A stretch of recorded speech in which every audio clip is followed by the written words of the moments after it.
आज सबसे पहले हमने फ़िज़िक्स कंप्लीट किया था, क्योंकि फ़िज़िक्स मतलब मैंने पहले से नोट्स कंप्लीट कर लिए थे, तो नोट्स भी मेरे हो चुके थे। अब फिर मुझे ऐप से सारी अपनी पढ़ाई करनी थी, तो उसको मैंने करना शुरू कर दिया था। ज़्यादा टाइम नहीं था, लेकिन फिर भी धीरे धीरे मेरा सारा एक्सरसाइज कंप्लीट हो गया। तो सबसे पहले, जैसा कि मैंने कहा कि पहले नोट्स मैंने पहले जो चैप्टर किए थे उसके रिवीजन कर लिए। आज न्यू चैप्टर शुरू किया, यूनिट एंड मेजरमेंट वाले, तो उसके फर्स्ट लेक्चर कंप्लीट किया और फिर उसके नोट्स भी कंप्लीट कर लिए थे। क्वेश्चंस मैंने बाद के लिए रख दिए थे, तो इसलिए मैं क्वेश्चंस बाद में करती हूँ।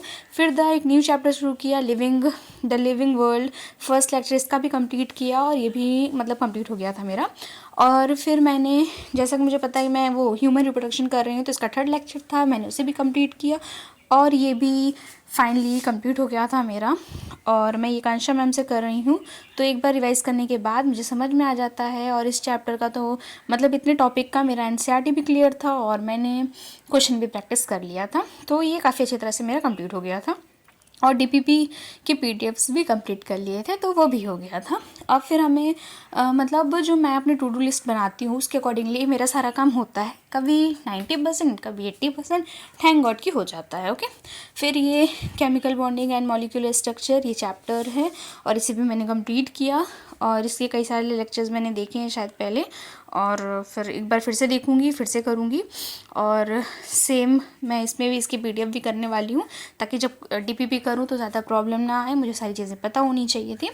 और जैसे कि मैं अपनी टू डू लिस्ट रात को बनाती हूँ और सुबह बस मुझे उसको फॉलो करना रहता है और वही चीज़ लिखती हूँ जो चीज़ मैं कर पाऊँ। मैं ऐसा नहीं करती कि मैं बहुत ज़्यादा चीज़ें लिख लेती हूँ, फिर वो कंप्लीट नहीं होगा, फिर मुझे लगेगा कि मैंने कंप्लीट नहीं किया। तो सिर्फ मैं उतनी चीज़ें लिखती हूँ जितनी चीज़ें मुझे लगती हैं कि मैं कंप्लीट कर पाऊँगी, उससे ज़्यादा चीज़ें मैं नहीं लिखती हूँ। और सबसे अच्छी बात है कि थोड़ा थोड़ा ही करके मैं कंप्लीट करती हूँ, मैं सारा एक बार में कंप्लीट नहीं करती हूँ। कभी दोपहर को, कभी शाम, कभी सुबह, इस तरीके से करके मैं कंप्लीट करती हूँ। और लेक्चर्स तो मैं मतलब लेक्चर मैं सबके 3 मतलब देख लेती हूँ, एक दिन में 3 लेक्चर देख लेती हूँ। तो फिज़िक्स, केमिस्ट्री, बायो, इस तरह से करके मैं कर लेती हूँ। और कभी कभार तो मैं ज़्यादा जियोलॉजी ज़्यादा पढ़ लेती हूँ, फिज़िक्स बिल्कुल भी नहीं पढ़ पाती। फिर कभी होता है केमिस्ट्री ज़्यादा पढ़ लिया, बायोलॉजी बिल्कुल भी नहीं पढ़ पाए। तो ऊपर नीचे थोड़ा बहुत होता रहता है, बट पढ़ाई हो जाती है और सब अभी सही चल रहा है। और मैं अपने जैसे जो मैंने नवंबर का प्लानर बनाया था मैं उसे फॉलो कर पा रही हूँ, सबसे अच्छी बात तो ये है।